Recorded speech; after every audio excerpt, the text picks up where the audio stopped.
এদিকে জনগণের ভোটে জবাবদিহিতামূলক সরকার প্রতিষ্ঠা করাই নতুন বছরের চ্যালেঞ্জ বলে মনে করছেন বিএনপি মহাসচিব।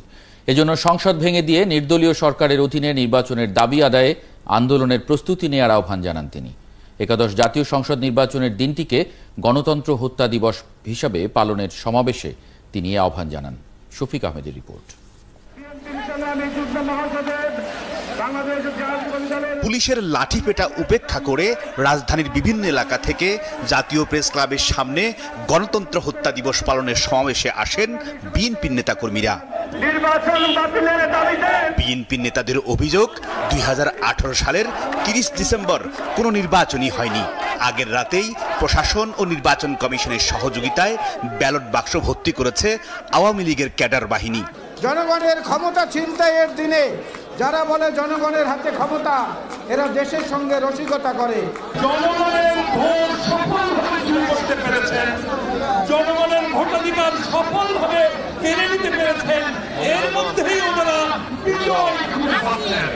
সমাবেশে বিএনপির মহাসচিব বলেন, বন্দুকের জোরে ক্ষমতা দখলকারী আওয়ামী লীগ এখন মেগা প্রকল্পের নামে মেগা দুর্নীতি করছে।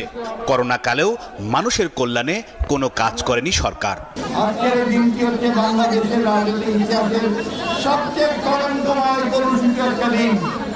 তারা তাদের একদলীয় শাসন প্রতিষ্ঠা করবার লক্ষ্যে একটা প্রহসনের নির্বাচন করে জোর করে রাষ্ট্রযন্ত্রকে ব্যবহার করে ক্ষমতা দখল করে বসে আছে।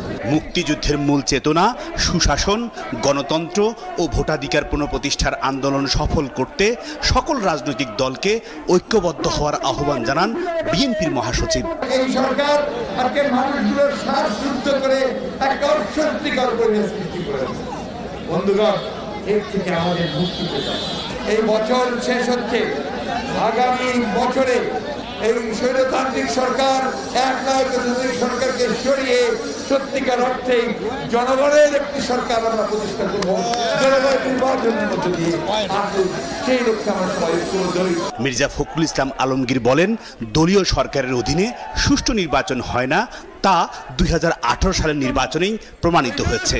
তাই নিরপেক্ষ নির্বাচনের জন্য নির্দলীয় সরকারের কোনো বিকল্প নেই। শফিক আহমেদ, একাত্তর, ঢাকা।